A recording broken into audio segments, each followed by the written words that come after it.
Hello friends, it's me, and today, no extra charge. Let's check out Food Theory, how to get more food at Chipotle for free from the food tours. Together, let's go. Fast casual restaurants, they are everywhere. And they cover basically every major food category that you could ever want. I'm talking about your Moe's, Blaze Pizza, Panda Express, Chopped, Kava. Anytime that I can step up to a literal buffet of ingredients and order exactly what I want in the quantities that I want them in, I'm gonna be a happy boy. And then of course, there's the king of them all, Chipotle. It's beloved, it's memed, its hot sauce is gonna remind you later on the toilet of that meal that you had a few hours ago. Over the last few years, Chipotle's been one of the fastest growing chains in America. From their fresh ingredients, quick service, and delicious taste, it's not hard to see why people keep demanding more and more of their food, which is why I'm here today, loyal theorists. These types of restaurants are my favorite, and I want to make sure that I'm able to get the most bang for my buck. So how do you get the most out of your Chipotle burrito order? The internet's devised a whole host of tricks, secrets, and life hacks, but you know what? I'm not talking about those. This isn't about ordering everything in separate cups or getting a bunch of extra orders of sides. No, what I'm focused on today are the psychological strategies that can get more beans in that burrito. Do male workers pile on more pinto than females? Should you be ordering fast or slow for that barbacoa on the goa? How does a lunch rush affect the stock of guac? And do nice guys finish first, or does being sour get you a bit more sour cream? Hope you're hungry, my friends, because this episode is ready to burrito bowl you over. Oh.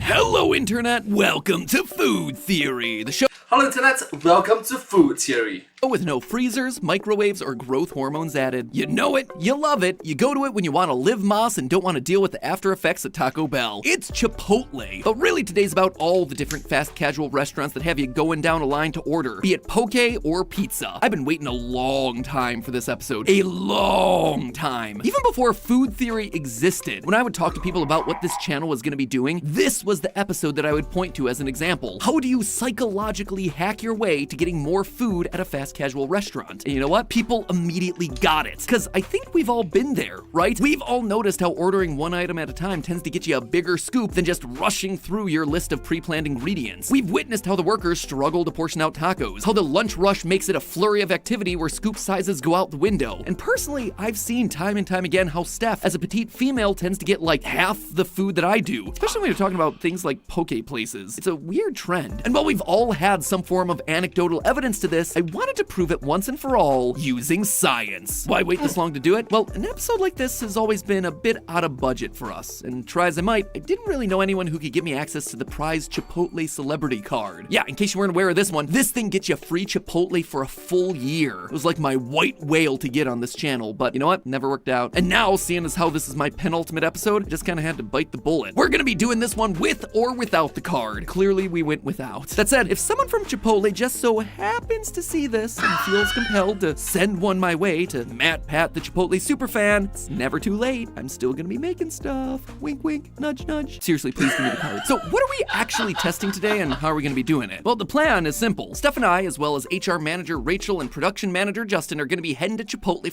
Alright, Shane, Justin, hi. for lunch for 4 days straight. Each time we're gonna be going to a different restaurant to ensure that we don't become regulars and get some form of special treatment. Each day of the test, we're gonna be ordering the exact same set of ingredients. A burrito bowl with white rice, black beans, pico, cheese, sour cream, fajita veggies, guacamole, and a variable protein based on the day. That way we can see how the different proteins affect our final totals. Why this list specifically? Well, it turns out not all ingredients on the Chipotle menu are treated the same. Some end up costing the company significantly more than others. As a result, Chipotle trains their employees to be extra careful of portion sizes with these couple of ingredients. In fact, according to conversations that we found between restaurant managers online, at the end of every shift, managers are required to tell the company exactly how much of these ingredients they used, so that data can be cross-referenced with how much they sold, all to ensure that they don't end up costing the company a lot of extra money. These ingredients even have themselves a special name, the Critical 7. These 7 are steak, carnitas, barbacoa, chicken, so basically all your proteins, cheese, sour cream, and then of course, guacamole. So our standard order is trying to make sure that we've hit each of those. By the way, So the critical 7,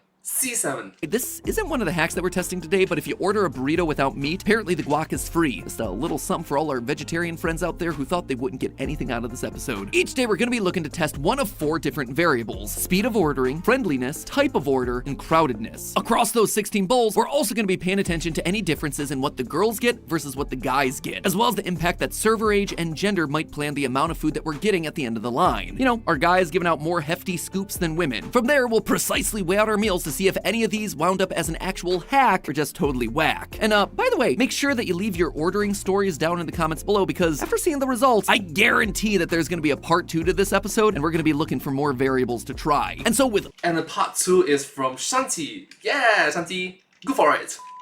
加油加油, go for it, go for it.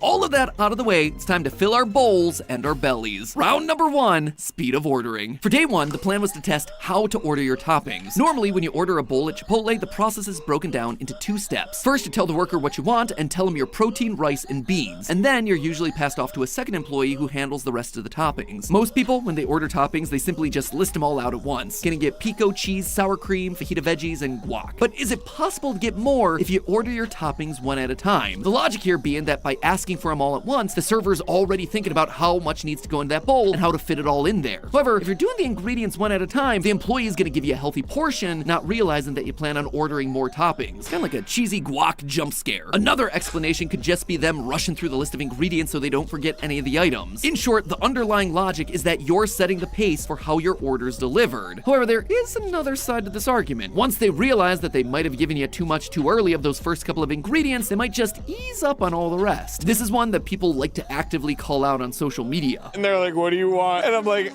spinach. And then they just destroy it with spinach. And you're like, I want like 5 other things. And then you're like, onion. And they're like, okay. And they put like 2 onions on it. And it's like, more onion, please.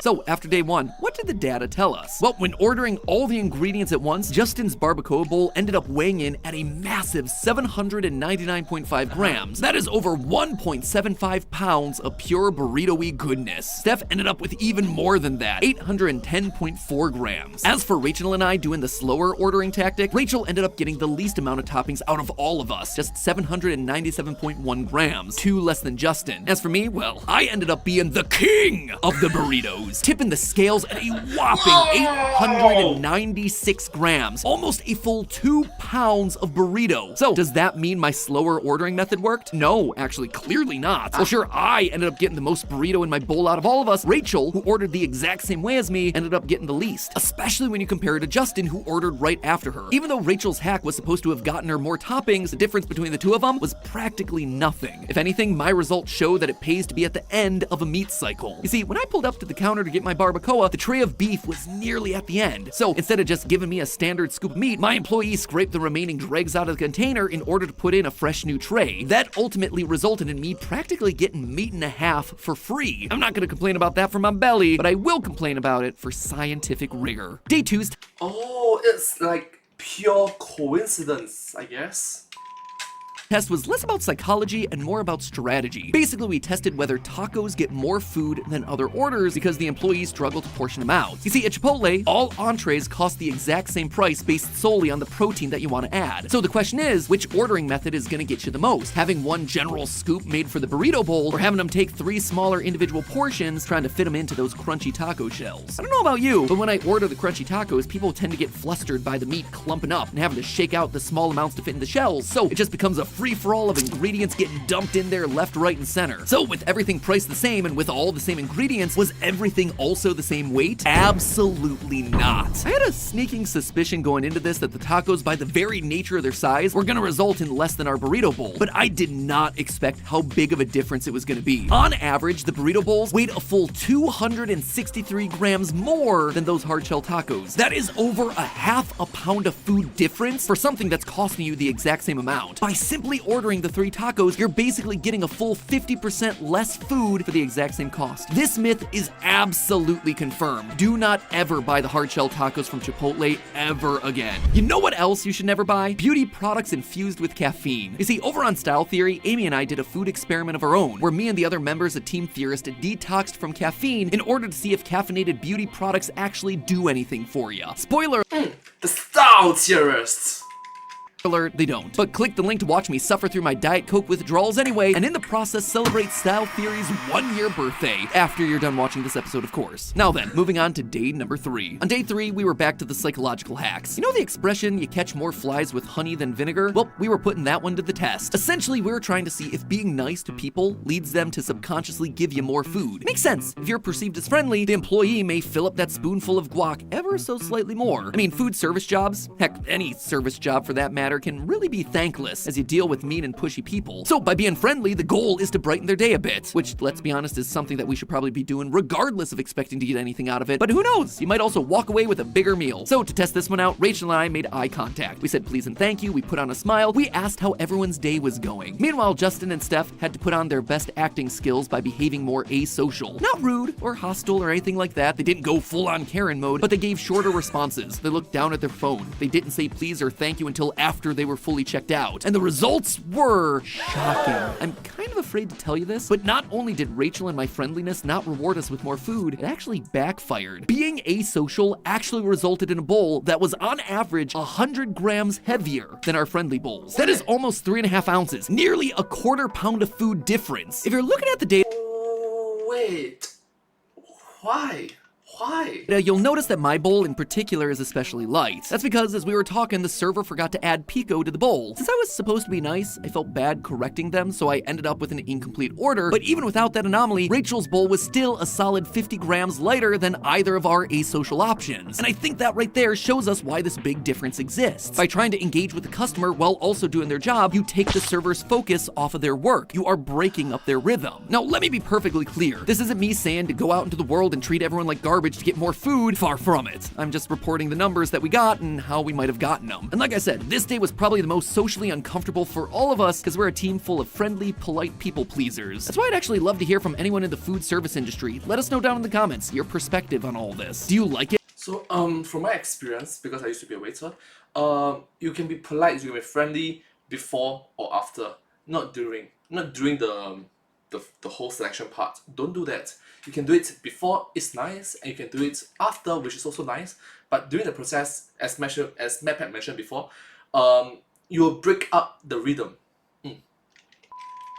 When people talk to you is simply being polite enough, or would you prefer that we just leave you alone? Would you like to just keep your head down and get through the shift? Because at the end of the day, I want to help you. Which brings us then to the last day of our experiment. So far with this episode, we've tested what we order and how we order. Now we're going to test out when we order. Does going to a fast casual restaurant when it's less busy get you a fuller bowl? Now, to ensure that the workers weren't changing over, we decided to create our own pseudo lunch rush. This time, Steph and I went by ourselves when we knew that Chipotle wasn't going to be busy. Once we had completed our order, Rachel and Justin came rolling in deep with the entire rest of Team Theorist. And it just so happened to pile on from there with an extra lunch rush. The line in its entirety wound up being about 20 people deep, with Rachel and Justin smack dab in the middle of them all. And so what ended up happening there? Surprisingly, not much. On average, Steph and my solitary service led to an average of 851.4 grams, while Rachel and Justin's bum rush on the counter got an average of 834.95 grams. A difference of just 16 grams, about half an ounce. That could honestly be the difference of just a few extra pieces of steak. Especially when you look at the spread across the 4 bowls, there really seemed to be no correlation between how busy the restaurant was and how busy our bowls were getting. So kudos to the Chipotle team on keeping their cool while being super busy. Myth busted. But those weren't the only variables that we were looking for. As I mentioned at the top of the episode, besides the 4 experiments that we carried out, we were also looking at a meta-analysis across all the days to see how meat, gender, and server affected our results. First off, the winning meat, surprising everyone, was steak. When you eliminate any variable conditions, we found that of all the meats, steak actually gave us the heaviest burrito bowls, bar none, followed closely by barbacoa, then chicken in a distant third, and in dead last, carnitas. My hypothesis here is that, unlike barbacoa, where the meat tends to clump and stick together, and most of it's buried under those murky, meaty juices, the carnitas is dry. And so when it's pulled up by the tongs, it's easier to see what you're grabbing, and it's easier to separate out smaller portions of it. Meanwhile, steak and chicken, they're fairly well standardized because they're being scooped by a big ol' spoon. As for the effects of gender on the amount of food that you're getting, we determined that Chipotle is not sexist.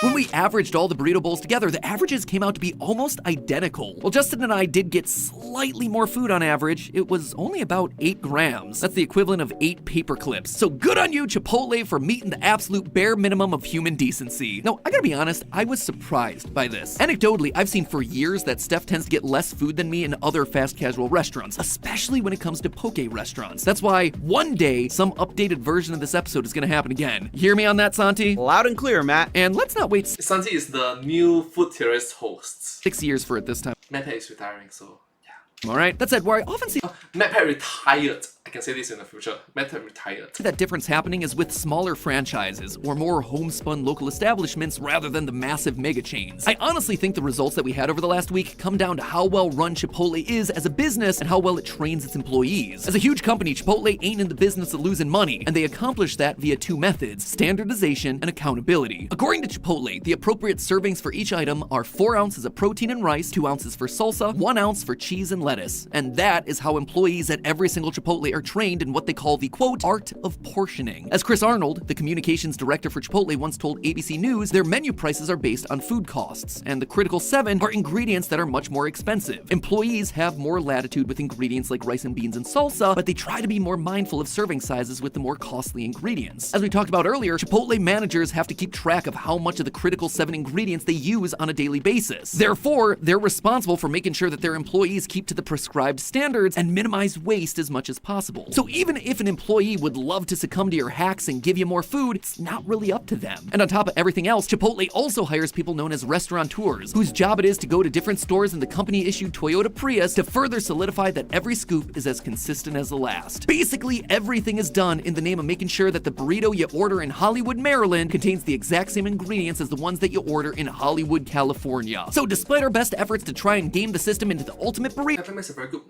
point. Standardization and accountability, especially when you're branching out so much. I'm gonna give you my experience on it. Taekwondo, right? Taekwondo.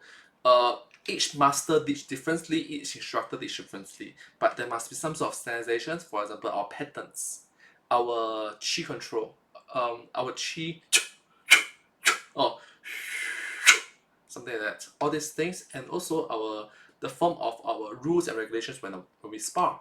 No kicking below belt, no punching below belt, no low kicks. You get the point, don't you? what we really learned was this: never order a taco, be polite, but not overly polite, order quickly, and stick with barbacoa or steak. Anything beyond that, though, is a busted myth. It turns out that despite our best efforts to hack Chipotle, it was Chipotle who hacked us. But hey, that's just a theory. A food theory. Bon appetit. And hey, if you like this video and want to see more like it, be sure to go check out our pizza topping video from a while back. You'll be shocked by what happens when you add more toppings to your pizza. Or hey, if you want more optimization, check out our video about never ordering medium fries at McDonald's. That one's over on the right. And for one final time, my friends, I say to you, I will see you all next week. He's retiring. Oh gosh. Let me see the meme at the Video back. about never like it. Who There's a meme at the back. hacked us. But hey, that's just a theory. Me, Chipotle, home cooked meals. I get it. But hey, that's just a theory. A food theory. Bon appetit. And I hope to see you all in my next video. Thank you so much. Subscribe.